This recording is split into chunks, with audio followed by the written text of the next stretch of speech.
Igeret HaKodesh Siman Aleph, nous prenons la page Kouf Bet Amoud Aleph, 13e ligne au milieu de la page. Aïmouna Amitit. Dans cette lettre, l'Admour Zaken remercie Hachem pour la bonne nouvelle que lui transmettent les Chassidim.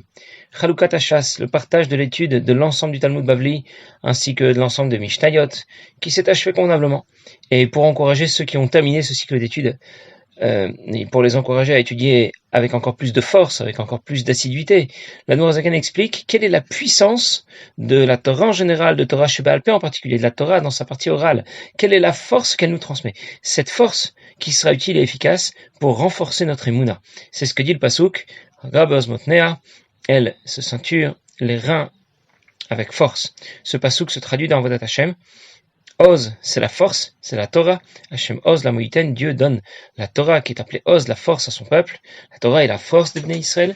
Motnaïm, ce sont les hanches qui soutiennent l'ensemble du corps, comme la Emouna, qui est le socle de tout notre service de Dieu. Croire en Dieu, c'est important, mais réfléchir à la grandeur de Dieu, c'est aussi important. Et c'est ce qui permettra de développer davantage d'émotions. C'est ce qui permettra de s'engager concrètement dans la pratique de Torah Mitzvot. En d'autres mots, tu dois y croire. C'est la Emouna. Mais tu dois aussi le comprendre et y réfléchir. A priori, la Emouna et la réflexion appartiennent à deux mondes différents. Ça ne s'accorde pas vraiment. La Admour Zaken va nous expliquer comment s'articulent ces deux approches différentes du divin avec une synergie extrêmement efficace. Pour l'instant, nous avons abordé la dernière fois le premier volet du sujet, la Emouna. Physiquement, les hanches ont une place centrale. C'est le socle de notre système. Spirituellement, la Emouna a une place majeure. C'est le socle de notre service de Dieu. De quoi se compose cette Emouna? Il s'agit de considérer qu'Akadosh Baruch Hu est à la fois Memale Kol Almin, Sovev Kol Almin. Il est intégré au-delà de la création en même temps. Memale, ça veut dire que Dieu intègre la création. Dans cette approche, la création et le peuple juif sont placés en évidence. Je mets l'accent sur l'existence de la création, la Metsiout du monde des Bnei Israël que Dieu vient intégrer. Sovev, Dieu est au-delà de la création. Dans cette approche du divin, la création et le peuple juif s'effacent. Je mets l'accent cette fois sur l'effacement, la afsiyut du monde des Bnei Israël. La Admour Zaken précise que Dieu est à la fois Sovev et Memale.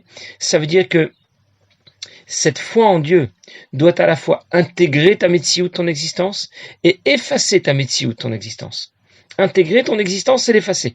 Si mon existence est intégrée par la présence de Dieu, et si elle s'efface devant Dieu, alors qu'est-ce qui reste? Il ne reste plus que Dieu. Hashem Echad. Là, on va le lire tout de suite dans les mots. Haïmouna Amitit. B'Hashem Echad En Sof Baruch Hu. Il s'agit de l'Haïmouna véritable en Hashem qui ne fait qu'un, Iumemale Kol Almin, et qui est infini. En Sof Baruch Hu. Iumemale Kol Almin, Sovev Kol Almin, est à la fois intégré à la création, au-delà de la création. Velet Ata Panoi Mine. Il n'y a pas d'endroit qui soit vide de sa présence, les Malad En Ketz ou le Matad En Tachlit, du plus haut à l'infini, au plus bas sans fin. Vechen Dalet Citrin Vifrinaten Sof Mamash, ainsi que dans les quatre directions sans aucune limite. Vechen Vifrinat Shana Venefesh Kanoda, mais c'est aussi vrai dans les autres repères que sont le temps, Shana, et Nefesh, la personne. Je vais tout de suite revenir sur ces différentes notions. Hine Emunazu, Nikret Beshem Chinat Motnaim, cette Emuna est appelée et rapprochée de ce que nous avons appelé les hanches, Tavar Amami de Mukayem et Arosh, puisque c'est ce qui va permettre de faire tenir la tête. Ici, l'idée est de considérer l'unité absolue de Dieu. Dans l'espace d'abord, dans l'espace matériel, dans l'espace spirituel, mais aussi dans le temps et pour la personne. Un sujet se définit dans ces trois référentiels. Olam, Shana, Nefesh. L'espace, le temps et la personne. Ça veut dire que lorsque je veux parler de quelqu'un ou de quelque chose, je dois dire c'est qui, c'est où et c'est quand. C'est de cette manière, selon ces trois référentiels, selon ces trois repères, que je peux définir et déterminer quelque chose.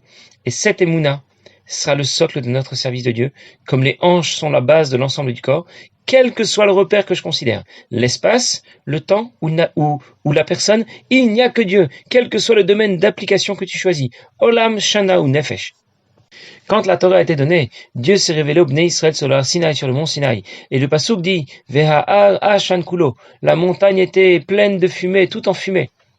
Et Ashan, ce sont les Rachetevot, Ashan qui veut dire la fumée, ce sont les Rachetevot, on y retrouve les trois lettres qui forment les premiers mots des trois référentiels dont nous venons de parler. Olam, Aïn, Shana pour le Shin et Nefesh, l'espace, le temps et la personne. Au moment de Matan Torah, Dieu apparaît aux Bnei Israël. Les cieux se sont ouverts et les Bnei Israël ont pu réaliser qu'il n'y a que Dieu. Dans tous les repères, Olam Shana Nefesh. Et ils en ont été convaincus, Hashem Echad, parce qu'ils ont assisté à cette révélation du divin. Ils l'ont vu de leurs yeux. Et Bnei Israël peuvent y croire et être convaincus, même si c'est au-delà de la logique, même si c'est au-delà de la raison. Et la Noirzaken précise que les hanches apportent un soutien à l'ensemble du corps et apportent un soutien aussi à la tête. De la même manière, la Emouna va soutenir la réflexion qu'on attend aussi de nous au sujet de la grandeur de Dieu. Alors je récapitule. On nous demande d'abord de croire en Dieu. Et on nous demande aussi de comprendre la grandeur de Dieu. De cette manière, on saura développer davantage d'amour, de crainte pour Dieu, et on sera motivé à étudier la Torah, à pratiquer les mitzvot. La Emouna seule n'apporterait qu'une motivation trop superficielle, pas suffisamment intégrée. La Emouna seule ne permettrait pas de construire ces sentiments d'amour et de crainte pour Dieu qu'on attend de nous. Parce que la Emouna a effacé mon existence. Il n'y a que Dieu. C'est sur cette base que je vais mener une réflexion guidée par la Torah. Au sujet de l'existence de Dieu, au sujet de la grandeur de Dieu. Je vais connaître Dieu davantage. Je vais savoir de quelle manière il se révèle dans la création. Je vais savoir comment s'organisent les sphirotes. Et ça aura pour conséquence de me permettre d'intégrer davantage ma Emouna. Je vous donne un exemple. Quelqu'un assiste à un événement extraordinaire, un phénomène surnaturel. Il l'a vu et donc il y croit. Mais il se pose encore beaucoup de questions. Comment ça a pu se produire? Il se pose beaucoup de questions pour lesquelles il n'a absolument pas de réponse. Quand il va ensuite étudier ce phénomène, il va mieux le comprendre, il va mieux l'intégrer et il va digérer ce qu'il a vu. Ce que dit tout de suite l'Admor Zaken, c'est l'intellect, notre intelligence, notre compréhension qui va réfléchir au sujet profondément au sujet de la grandeur infinie de Dieu. Bifrinat Olam Shana Nefesh, dans les trois référentiels, dans les trois repères dont nous avons parlé, l'espace, le temps et la personne, Olam Shana Nefesh. Ça veut dire qu'on nous demande en même temps de croire en Dieu et de connaître Dieu. Ta foi en Dieu n'est pas bridée par ta logique. Elle n'a pas de limite, et tu as du mal à l'intégrer. La Gemara nous parle d'un certain voleur qui, du fond de sa cachette, va prier à Kadosh Baruch Hu pour qu'il réussisse, que la police ne puisse pas l'attraper, que son butin soit important. Mais alors, s'il prie Dieu, c'est qu'il croit en Dieu. Comment se fait-il qu'il accepte, qu'il ait fait le choix de désobéir et de commettre un vol? C'est parce que il croit effectivement en Dieu, mais sa foi en Dieu ne l'a pas profondément pénétré, au point de ne pas l'avoir amené à obéir. Ta connaissance, au contraire, est bridée par ta logique, bridée par ton cerveau, par tes moyens intellectuels. Mais par contre, tu vas l'intégrer beaucoup mieux. L'association des deux, Emouna et Sechel, la compréhension et la foi, va te permettre d'approcher le divin de la meilleure manière. Si quelqu'un venait à déclarer « Je crois en Dieu, ça me suffit, je ne veux pas en savoir davantage à son sujet. Sphirot, Gan Eden, Neshamot, ça ne m'intéresse pas. Je crois en Dieu d'une Emouna Pshuta. » Il fait erreur, parce que cette Emouna seule ne pourra pas le motiver à pratiquer Torah Mitzvot. Cette Emouna restera superficielle. Si quelqu'un venait par contre à déclarer « Moi, je ne crois que ce que je vois. Je ne veux pas obéir comme un aveugle. Je veux qu'on m'explique tout. Je veux tout comprendre au sujet de Dieu. » Bon, bien sûr, c'est déjà assez prétentieux.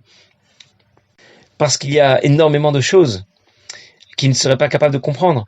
2 kilos de neurones, c'est absolument pas assez pour comprendre Dieu qui est infini. Et donc lui aussi se trompe. Lui aussi se trompe parce que sa compréhension du divin restera bridée et limitée. Alors je récapitule. La première approche, uniquement approcher le divin par notre Emouna, sera une approche trop superficielle. La deuxième approche, approcher le divin uniquement par notre compréhension et notre réflexion, elle sera bridée par nos moyens intellectuels, par notre logique. La Emouna seule est défaillante. Le sechel, la réflexion seule, est défaillante. L'association des deux va permettre de supprimer les défaillances de la Emouna et du sechel, de la foi et de la compréhension du divin. Je dois étudier, réfléchir, comprendre la grandeur de Dieu, pour intégrer davantage ma Emouna. Pour reprendre l'exemple que l'Admor Zaken a donné, qu'est-ce qui est mieux? La tête ou les hanches? La tête toute seule n'ira pas très loin. Les hanches toutes seules ne sauraient pas où aller. C'est l'association, la synergie des deux qui va fonctionner. Voilà donc pour le premier sujet que nous devons approcher par l'association de la Emouna et du Sechel, de la foi et de la compréhension. Le premier sujet, c'est l'unité de Dieu, Hashem Echad. La Emouna ne peut pas seule permettre d'intégrer le divin qui est infini. Le Sechel, la compréhension, ne peut pas seule nous permettre d'intégrer le divin qui est infini. Mais la réflexion soutenue par notre Emouna va nous permettre d'intégrer le divin qui est infini. Et l'Admor Zaken va maintenant présenter un deuxième sujet que nous allons approcher par l'association de la Emouna et du Sechel, par une réflexion soutenue par la Emouna. Uvrov Chasdo Venifleotav, par sa grande bonté, par son action merveilleuse vis-à-vis de nous. Liatam Karovoldav Kabomamash. De pouvoir être son peuple, le peuple qu'il a choisi, de pouvoir s'attacher à lui, être proche de lui. Kanada Mama. Comme on le sait bien de ce qui est écrit. Qu'il vaut mieux 1 heure de tchouva et de bonnes actions dans ce monde que toute la vie du Olam Haba. Parce que dans l'Olam Haba, dans l'Olam Haba, il n'y a qu'une émanation du divin, de ce qu'on appelle la Shrina, qui brille et qui éclaire les Neshamot qui s'y trouvent installés. On y trouve qu'une émanation du divin qui est le reflet d'une des lettres du nom de Dieu, le Yud. Aval tchouva u'masim tovim. Mais là, tu vois les bonnes actions. Mais car Bnei Israël aviem shebashamei mamash vont rapprocher les Bnei Israël de Dieu lui-même. Les ma'oto vatzmuto kivyachol, de l'essence de Dieu, bien mieux que dans le Gan Eden, prinat ensof mamash, du divin qui est bien supérieur à nous.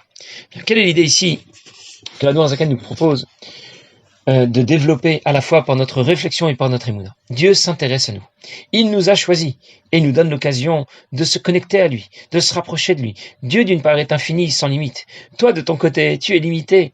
Et ce qui est extraordinaire, c'est que tu as l'occasion de l'approcher, de te lier à lui par la pratique des mitzvot, de fusionner avec le divin par l'étude de la Torah. Dieu s'est mis en quelque sorte à notre portée. Et cette relation avec Dieu que nous obtenons en étudiant la Torah, en pratiquant les mitzvot, est bien supérieure à celle que les Neshamot obtiennent quand elles sont présentes dans le Gan Eden. Dans le Gan Eden, les Neshamot sont très proches de Dieu, elles ont une position privilégiée, et pourtant, on n'y trouve qu'une émanation du divin, un certain niveau du divin qui soit en mesure de se révéler dans le Gan Eden. Rien de plus. C'est celle qui correspond à l'une des lettres du nom de Dieu, le Yud. Dans ce monde, les Bnei Israël sont encore plus proches de Dieu que les Neshamot qui sont dans le Gan Eden, quand ils vont étudier la Torah et qu'ils vont pratiquer les mitzvot. Ils vont avoir une position bien supérieure à celle de ces Neshamot. Parce que la Torah et les mitzvot ne permettent pas seulement la connexion avec une certaine émanation du divin, un certain niveau du divin. Torah et mitzvot nous mettent en contact avec l'essence de Dieu, avec Dieu lui-même. Dieu qui est infini s'est introduit dans la Torah que nous étudions, dans les mitzvot que nous pratiquons. C'est marqué dans les livres que les Neshamot qui sont installés dans le Gan Eden frappent tous les jours à la porte du Gan Eden et elles demandent « Laissez-nous sortir, on veut descendre dans le monde matériel, on veut y étudier la Torah et pratiquer les mitzvot. » Parce que les Neshamot qui se trouvent dans le Gan Eden sont sensibles à la puissance du divin qui se révèle à elles, mais elles sont aussi conscientes que le divin qui se révèle dans ce monde, eh bien, se révèle avec énormément plus de puissance et elles le ressentent. Et dans ce monde, notre sensibilité a été volontairement déconnectée, parce que si on pouvait ressentir la puissance du divin qui se révèle, chaque fois qu'on étudie la Torah ou qu'on pratique une mitzvah, eh bien, on disparaîtrait. Notre neshama rejoindrait le divin, elle quitterait le corps pour rejoindre et fusionner avec le divin, comme une flamme qui disparaîtrait en présence d'une torche, qui viendrait rejoindre la torche à côté de laquelle elle se trouverait. Dieu a volontairement déconnecté notre sensibilité. Et c'est pour ça qu'on pratique Torah et Mitzvot sans ressentir la révélation de l'essence de Dieu qu'on y trouve. Parce que sinon, on ne l'aurait pas supporté. On se serait désintégré. En d'autres mots, rien ni personne n'est plus proche de Dieu que le Bnei Israël qui se trouve dans ce monde, qui a étudié la Torah et qui pratique les Mitzvot, dans ce monde matériel. Notre relation avec le divin est supérieure aux Neshamot qui sont dans le Gan Eden. Notre relation avec le divin est supérieure aux Sphirot. On a vraiment de quoi être heureux et reconnaissant d'avoir été choisi. Et pour obtenir cette relation exceptionnelle et privilégiée, il ne faut pas seulement étudier la Torah, pratiquer les mitzvot. L'Admor Zaken rapporte un Maharazal qui parle de tchouva et maasim tovim. C'est-à-dire que l'Admor Zaken explique dans un autre chapitre qu'il ne s'agit pas simplement de pratiquer Torah et mitzvot, maasim tovim, sec. Il parle de tchouva et maasim tovim. Ça veut dire de pratiquer Torah et mitzvot dans un esprit de tchouva, dans cet esprit, dans cet état d'esprit différent, avec une motivation profonde, dans l'intention de me rapprocher de Dieu davantage. Alors je récapitule. Dieu s'est contracté pour s'introduire dans Torah et mitzvot et nous permettre une relation directe et totale avec le divin. Comment il a pu réaliser un tel prodige? Dieu est infini. Il ne peut pas s'intégrer, il ne peut s'intégrer à quoi que ce soit. Et Dieu l'a fait pourtant, parce qu'il l'a voulu. Il y a un machal ou une histoire, je ne sais pas si ça s'est vraiment produit. En tout cas, c'est une histoire que l'on raconte en Israël. Le directeur d'un Gan Israël qui veut emmener les 20 enfants dont il a la responsabilité dans un parc. Mais il fallait y aller en car, finalement l'autobus n'est pas arrivé, et donc il a décidé de les emmener tous dans sa voiture. Ils vont être en surcharge, mais le trajet n'est pas très long, et donc il décide de tous les faire rentrer dans le parc. Quand il leur dit qu'ils vont tous rentrer dans la voiture, eh bien ils se sont poussés et serrés, parce qu'ils avaient la volonté de rentrer dans la voiture pour pouvoir aller au parc. Bien sûr, il s'est fait arrêter par la police. Le policier l'a tout de suite verbalisé, et il a été convoqué devant le tribunal. quand il était devant le tribunal et que le juge lui a demandé s'il reconnaissait ses torts, alors notre conducteur lui a dit non, pas du tout, c'est impossible de faire entrer 20 enfants dans cette voiture. Et le policier qui dit mais moi je les ai vus, les 20 enfants étaient bien les 20 enfants étaient bien dans la voiture. Alors l'accusé propose au juge de venir voir si ces 20 enfants pouvaient effectivement rentrer dans la voiture, faire un test. Alors, on a amené les enfants, la voiture était là, et puis ils ont commencé à rentrer. C'est une voiture où il y a 5-6 places maximum.